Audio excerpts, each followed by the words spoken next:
Hi class, my name is Rebecca Miliotto, and in today's lesson, we will be looking at and understanding the literary device of tone, as well as learning how to find it and deconstructing some poems as we apply what we have learned. So, to understand something as broad as tone, you have to start small, at the basics. The essence of tone is what the author is trying to convey, the message of the literary work, through the feeling of it. It is the mood of the work, and can be found through word choice, phrases, and mannerism within the poem or work. When you're reading through a poem or work, you may feel what the author wants you to feel. Serious, happy, or get an insight into the mood, which can be dark, informal, formal, whatever the author alludes to. Okay, we're ready to get started.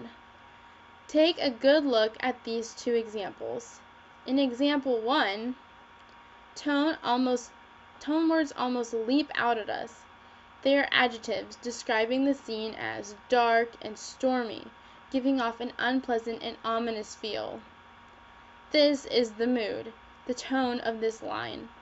In the second example, practically the entire line is an example of tone, with words like yo and homie smushed together with what's the word to create a really informal tone.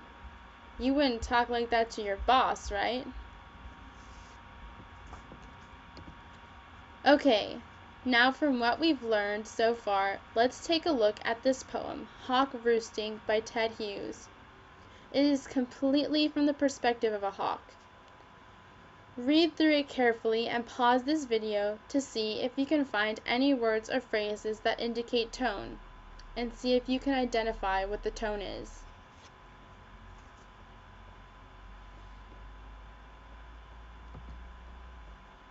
Okay, so take a close look at the highlighted words. These can all be accounted for as tone words because they give off mood. No Falsifying Dream uses really strong language to create a sense of confidence. Yes, confidence is a character trait, but it is also an important component of tone. Hooked also gives off the same tone, this time with a more dangerous twist. Again, the mannerism of this word choice is very strong.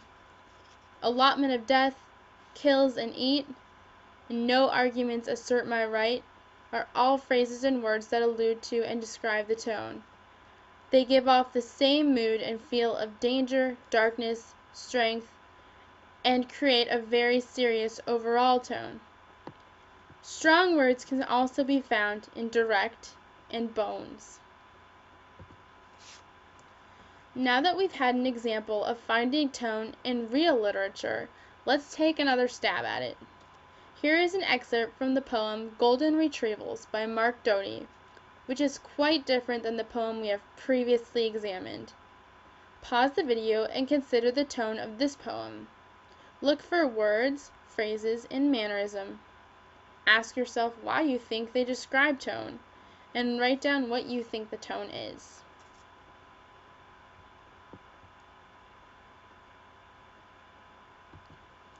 Alright, take a look at the highlighted and underlined words and phrases. All of these are from the perspective of a golden retriever. This poem has a very different feel. Instead of slow, intentional thought, the author leaps from thought to thought in almost a frantic way. The attention span of the subject so short that it is distracted by the slightest movement. The speed at which the poem flows. Bunny, tumbling leap, a squirrel who's, oh joy, actually scared, alludes to excitement. Capture my attention, and seconds at a time, allude to emotions above and beyond normal. A scatterbrained and happy to be so, blissful kind of mood. Thrillingly goes hand in hand with capture. The dog is absolutely 100% fascinated with anything and everything he or she sees. I'm off again goes back to the leaping joy from thing to thing, the excited energy described in the dog's fascination with muck, pond, ditch. Even Sunk in the Past creates an idea that this dog is completely overwhelmed by the present, creating a light and joyful mood. Okay guys, we're done. Hope that was a helpful introduction to tone, and thanks for watching.